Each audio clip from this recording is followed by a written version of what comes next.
سورۃ البقرہ کی آیت نمبر 286 آخری آیت مبارکہ۔ الحمدللہ وکفی والسلام علی عبادہ الذین اصطفی، خصوصا علی سید الرسل وخاتم الانبیاء وعلى آلہ واصحابہ الاتقیاء، اما بعد فاعوذ باللہ من الشیطان الرجیم، بسم اللہ الرحمن الرحیم۔ لا یکلف اللہ نفسا الا وسعها، لها ما کسبت وعلیہا ما اکتسبت، ربنا لا تؤاخذنا إن نسينا أو أخطأنا، ربنا ولا تحمل علينا إصرا كما حملته على الذين من قبلنا، ربنا ولا تحملنا ما لا طاقة لنا به، واعف عنا واغفر لنا وارحمنا أنت مولانا فانصرنا على القوم الكافرين، آمین۔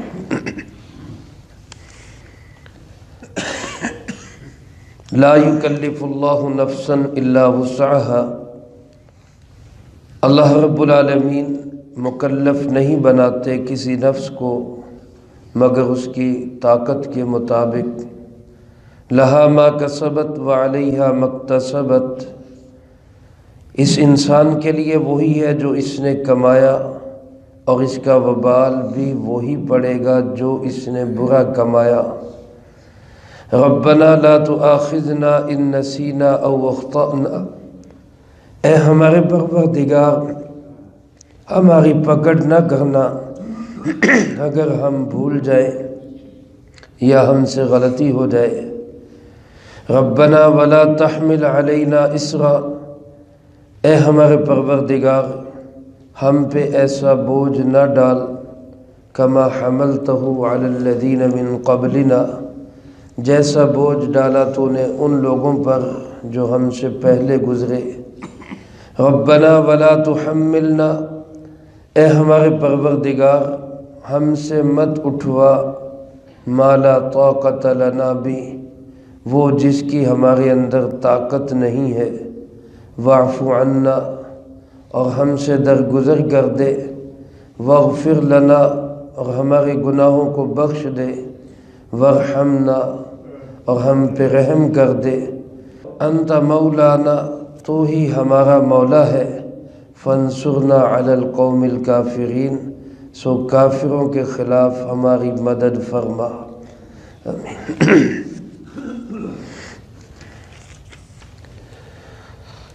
اس آیت مبارکہ کے پہلے حصے کی وضاحت گزشتہ درس میں ہو چکی ہے۔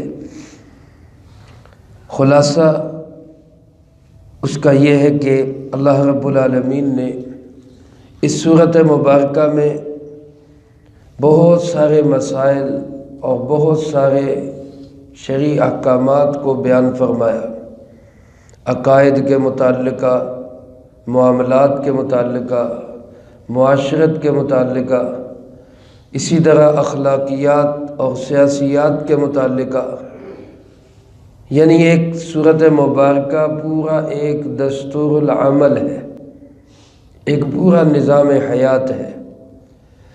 اللہ رب العالمین کے ان احکامات کو مانے گا کون؟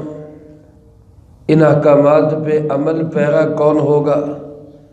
وہی ہوگا جس کے دل میں اللہ رب العالمین کی عظمت ہوگی، اللہ کی بڑائی ہوگی۔ اس کے لیے اللہ رب العالمین نے اس رکوع میں اپنی عظمت، اپنی کبریائی، اپنی بڑائی کو بیان کیا، اور پھر ہمیں اس بات پہ متنبہ کیا کہ تمہارے دل میں جو بھی پیدا ہو، یا تم اس کو ظاہر کرو یا چھپاؤ، اللہ سب کا محاسبہ کرے گا۔ جہاں ایک طرف اس محاسبے سے ڈرایا اور حضرات صحابہ اکرام رضی اللہ تعالیٰ مجمعین کو تشویش ہوئی کہ دل میں پیدا ہونے والے خیالات پہ بھی محاسبہ ہوگا تو پھر انسان بچے گا کیسے؟ تو قربان جائے اللہ رب العالمین نے اس کی وضاحت بھی فرما دی کہ غیر اختیاری خیالات پر کوئی پکڑ نہیں، اور ساتھ ہی ساتھ اختیاری کاموں پہ پکڑ سے بچنے کا راستہ بھی بتا دیا۔ کتنا مہربان اللہ ہے، کتنا پیار کرنے والا اللہ ہے۔ جیسے فرمایا نا کہ اللہ تو نہیں چاہتا کہ تمہیں عذاب دے، 5ویں پارے کی آخری آیت، ما یفعل اللہ بعذابکم، اللہ کو کیا ملے گا تمہیں عذاب دے کر، ان شکرتم و آمنتم، اگر تم شکر گزار بنو، ماننے والے بنو، وہ کیوں عذاب دے گا تمہیں؟ تو یہاں اگر محاسبے سے ڈرایا تو ساتھ ہی محاسبے سے بچنے کا راستہ بتایا۔ اللہ پاک سے یوں دعا کیا کرو، اے اللہ ہماری پکڑ نہ فرما، بھول جائے غلطی ہو جائے ہمیں معاف کر دینا۔ اس کے ساتھ ہی دعا کا اگلا حصہ کیا ہے؟ فرمایا ربنا ولا تحمل علینا اسرا، اے ہمارے پروردگار ہم پہ ایسا بوجھ نہ ڈال، کما حملتہ علی الذین من قبلنا، جیسا بوجھ کہ تو نے ہم سے پہلے لوگوں پہ ڈالا تھا۔ پہلے کے جو شریعتیں گزری ہیں اس میں کچھ تو احکامات ہی ہماری شریعت محمدی علی صاحبہ الصلاۃ والسلام کثیراً کثیرا، اس شریعت کے اندر پہلی شریعتوں کی نسبت بہت اعتدال ہے، بہت میانہ روی ہے۔ اب اندازہ کریں حضرت موسیٰ علیہ السلام کی شریعت میں 5 سے زیادہ نمازیں تھیں، نمازوں کی تعداد 5 سے زیادہ تھی۔ اسی طرح ان کے اندر زکوٰۃ وہ چوتھا حصہ تھی، ہمارے صرف 2.5%، 40واں حصہ، ان کے اوپر زکوٰۃ ہم سے 10 گنا زیادہ، چوتھا حصہ 25% زکوٰۃ ہوا کرتی تھی۔ روزے بھی ان کے ہم سے زیادہ تھے۔ اچھا، اس سب کے ساتھ اگر ان کے کپڑے پہ کوئی نجاست لگ جاتی تو دھونے سے کپڑا پاک نہیں ہوتا تھا، بلکہ کپڑے کو کاٹنا پڑتا تھا۔ جتنا مرضی قیمتی کپڑا ہوتا کاٹنے سے ہی پاک ہوتا، دھونے سے پاک نہیں ہوتا۔ پھر اس سب سے بڑھ کر یہ کہ اگر ان میں سے کسی سے گناہ سرزد ہو جاتا تو صبح جب ہوتی تو ان کے دروازے پہ لکھا ہوتا کہ اس مکان کے اس صاحب نے فلاں گناہ کیا ہے اور اس کی توبہ کا یہ طریقہ ہے۔ اور بعض دفعہ گناہ کی توبہ کا طریقہ یہ ہوتا کہ قتل کرنا پڑتا، اپنے آپ کو یا کسی کے ذریعے قتل کرنا ہوتا کہ تب توبہ قبول ہوگی۔ اب اندازہ کریں اگر خدا نخواستہ ہمارے لیے یہ حکم ہوتے تو کتنا مسئلہ بن جاتا۔ پیارے آقا جناب محمد کریم خاتم النبیین صلی اللہ علیہ وآلہ وسلم کے ہم 100 بار 1000 بار صدقے جائیں، جن کی برکت سے اللہ رب العالمین نے ہمیں اتنی سہولتیں عطا فرما دی، اتنا ریلیف مل گیا۔ اب ہم گناہ بھی کرتے ہیں تو وہ پردہ ڈال دیتا ہے، ستاری کر دیتا ہے، کسی کو کانوں کان خبر نہیں ہوتی۔ پچھلے 24 گھنٹوں میں ہم نے کیا کچھ نہیں کیا، وہی ظاہر ہو جائے تو شاید کسی کو منہ دکھانے کے لائق نہ رہے۔ لیکن وہ ایسا ستار العیوب ہے، گناہوں کو ایسے چھپاتا ہے کہ کسی کے سامنے ظاہر نہیں ہونے دیتا۔ گزشتہ آیات میں بھی محاسبے کے ضمن میں یہ حدیث مبارک آئی کہ اللہ رب العالمین اس امت کے افراد کو علیحدگی میں بلائیں گے اور اس کو اس کے سامنے اس کا نامہ اعمال رکھیں گے، یہ تیرے کارنامے، یہ تو نے سیاہ حرکتیں کی ہیں، یہ غلط کاریاں کی ہیں، ان میں سے دیکھ لے کوئی بات ایسی تو نہیں جو غلط لکھی ہوئی ہو، فرشتوں نے کوئی زیادتی کر دی ہو، تو نے کام کیا نہ ہو انہوں نے لکھ دیا ہو۔ وہ پڑھے گا، دیکھے گا، دیکھ کے کہے گا نہیں میرے رب سب کچھ ٹھیک لکھا ہے، یہ سب کچھ میں نے کیا ہے، مجھ سے یہ غلطیاں ہوئی ہیں۔ اللہ پاک فرمائیں گے کہ جا میں نے تجھے معاف کر دیا، دنیا میں بھی پردہ رکھا، آج بھی معاف کر دیا، جا جنت میں چلا جا۔ یعنی اندازہ کریں کہ کسی کو کانوں کان خبر بھی نہیں ہونے دیں۔ آپ صلی اللہ علیہ وآلہ وسلم کے سامنے بھی ہمیں شرمندہ نہیں کیا جائے گا، تیرا امتی تھا، دیکھ اس نے کیا کیا کیا، آپ کو بھی نہیں علم ہوگا۔ اور اللہ ایسے ہی ستاری والے پردے میں اللہ ہم سب کو جنت نصیب فرما دے۔ یہ اس امت کے ساتھ خصوصی معاملہ ہے، اور جو کافر اور منافق ہوں گے ان کو سب کے سامنے بتایا جائے گا اس نے فلاں فلاں حرکت کی، اس کی یہ سزا اس کو مل گئی ہے۔ اللہ پاک ایسی حالت سے ہم سب کی حفاظت فرمائے۔ تو فرمائے کہ یوں دعا کیا کرو کہ جیسے پہلے لوگوں پہ اللہ تو نے بوجھ ڈالا، ایسا بوجھ ہمارے اوپر نہ ڈال۔ اور دوسرا حصہ کیا ہے؟ وَلَا تُحَمِّلْ رَبَّنَا وَلَا تُحَمِّلْنَا مَا لَا طَاقَةَ لَنَا بِهِ، اے اللہ ہمارے اوپر وہ بوجھ بھی نہ ڈال جس کے اٹھانے کی ہمارے اندر طاقت نہیں ہے۔ علماء فرماتے ہیں پہلے بوجھ سے مراد شرعی احکامات کا بوجھ ہے، اور دوسرے بوجھ سے مراد مصیبتوں کا بوجھ ہے۔ جیسے پہلی امتوں پر اب دیکھو نا، حضرت داؤد علیہ السلام کے زمانے میں بنی اسرائیل کا ایک قبیلہ جو اللہ کے احکامات کو توڑنے کے لیے، مچھلیاں پکڑنے کے لیے ہیلہ سازی کرتا تھا۔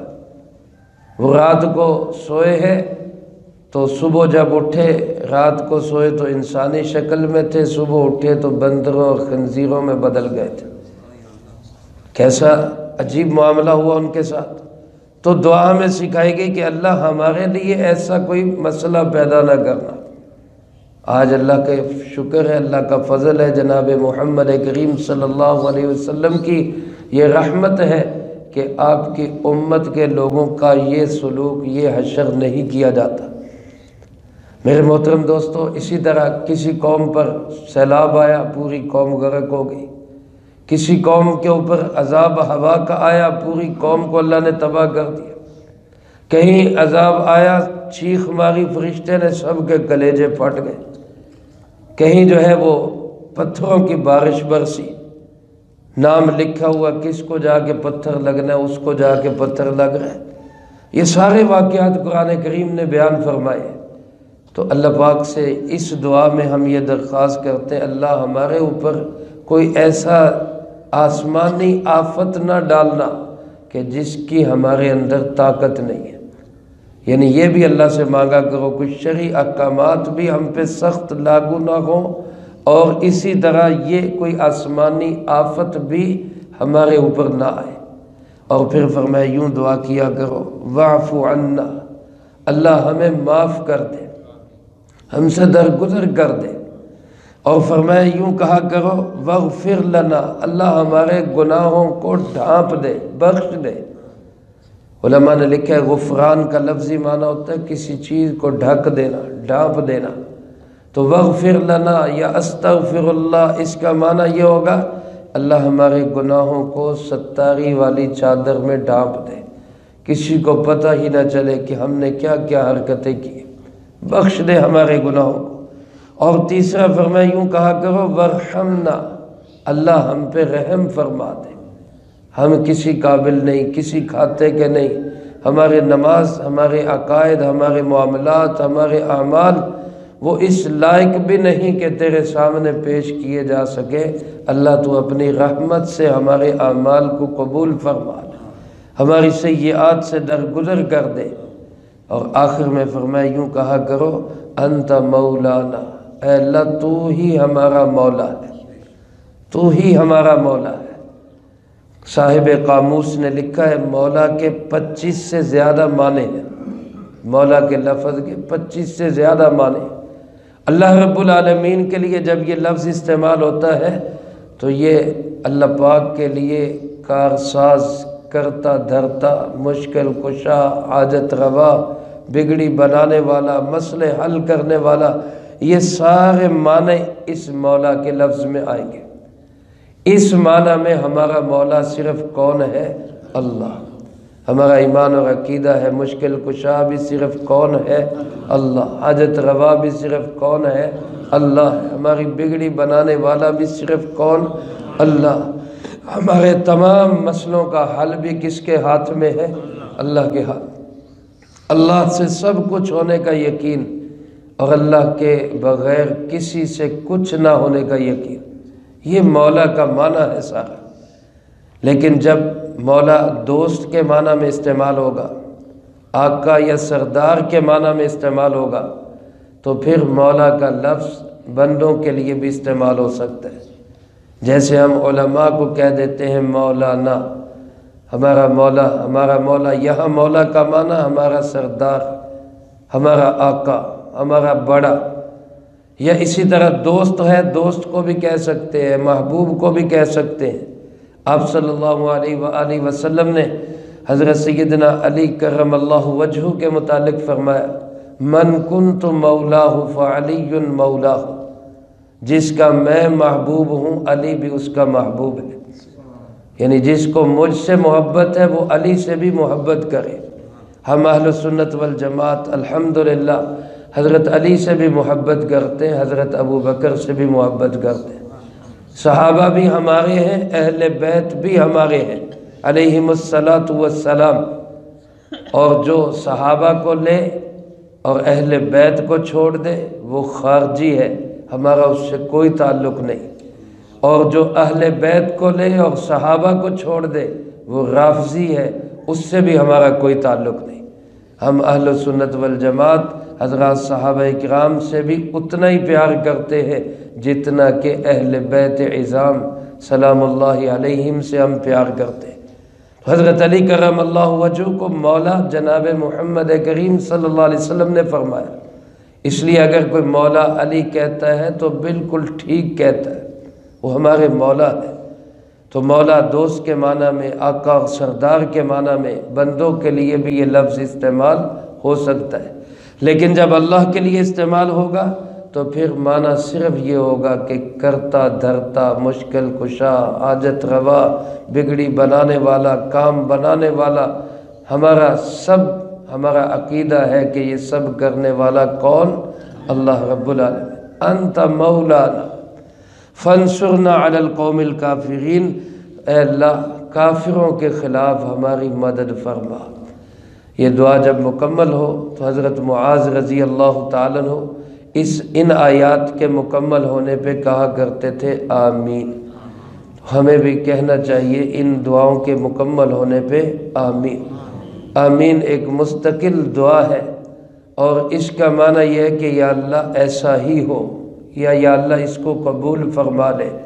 اس لیے نماز میں سورۃ فاتحہ پڑھی جائے تو تب بھی آہستہ آواز سے آمین کہنا چاہیے، اور یہ آیات مبارکہ پڑھی جائیں تو دل ہی دل میں آمین کہنا چاہیے۔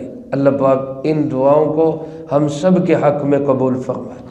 یہ جو سورۃ البقرہ کی آخری 2 آیات ہیں، آمن الرسول سے یہاں تک، کل بھی عرض کیا تھا کہ یہ 2 آیات مبارکہ معراج کا خاص تحفہ ہے۔ معراج کے 3 تحفے، ایک 5 نمازیں، اور ایک یہ 2 آیات مبارکہ، اور ایک یہ کہ اللہ پاک نے نبی کریم صلی اللہ علیہ وسلم کو یہ عہد اور گارنٹی دی کہ آپ کی امت کا جو بندہ مشرک نہیں ہوگا میں اس کو معاف کر دوں گا۔ تو یہ اللہ رب العالمین کے خاص تحفے ہیں۔ ایک حدیث پاک میں ہے اللہ کے عرش کے نیچے ایک خاص خزانہ ہے، اس خزانے میں سے اللہ نے یہ 2 آیات مبارکہ ہمیں عطا کی ہے۔ اور ایک حدیث پاک میں آپ صلی اللہ علیہ وآلہ وسلم نے ارشاد فرمایا، جو بندہ رات کو سونے سے پہلے ان 2 آیات مبارکہ کو پڑھ لیتا ہے، آمن الرسول سے آخر تک، فرمایا یہ 2 آیتیں ساری رات کی عبادت کے لیے کافی ہو جاتی ہیں۔ گویا یوں سمجھے اس بندے کو اللہ ساری رات عبادت کا ثواب عطا فرما دیتا۔ اور ایک حدیث پاک میں الفاظ یہ ہیں کہ یہ 2 آیات مبارکہ تہجد سے کافی ہو جائے گی۔ تہجد جو بڑی اعلیٰ درجے کی نماز ہے، بہت ہی شاندار نماز ہے۔ علماء لکھتے ہیں باقی نمازوں کے لیے مؤذن پکارتا ہے کہ آؤ بھئی نماز کے لیے، تہجد کے لیے اللہ خود پکارتا ہے کوئی مانگنے والا میں عطا کروں۔ تو تہجد بڑی اہم عبادت ہے، لیکن اگر کوئی بندہ نہیں اٹھ سکتا، نہیں ہمت بڑھتی، تو یہ 2 آیات پڑھ لیا کرے، انشاءاللہ تہجد کی کفایت کریں گی۔ اللہ مجھے آپ کو سب کو اس کی توفیق نصیب فرمائے۔ اس صورت مبارکہ کے جتنے علوم و معارف انوارات ہیں اللہ پاک ہم سب کو نصیب فرمائے۔ اس میں جو صحیح ہوا اللہ کی طرف سے ہوا، اللہ اس کو قبول فرمائے، اور جو کمی کوتاہی غلطی رہ گئی اللہ پاک اس کو اپنی رحمت سے معاف فرما دے اور قبول فرما لے۔ ابھی انشاءاللہ العزیز ہم سورۃ یاسین شریف کی تلاوت کریں گے۔ سارے دوست حلقے کی شکل میں بیٹھ جائیں۔ سورۃ یاسین شریف کی تلاوت کے بعد پھر انشاءاللہ العزیز دعا ہوگی، اور دعا کے بعد آپ تمام احباب کے لیے ہمارے دوستوں نے ناشتے کا بھی اہتمام کیا ہے، وہ بھی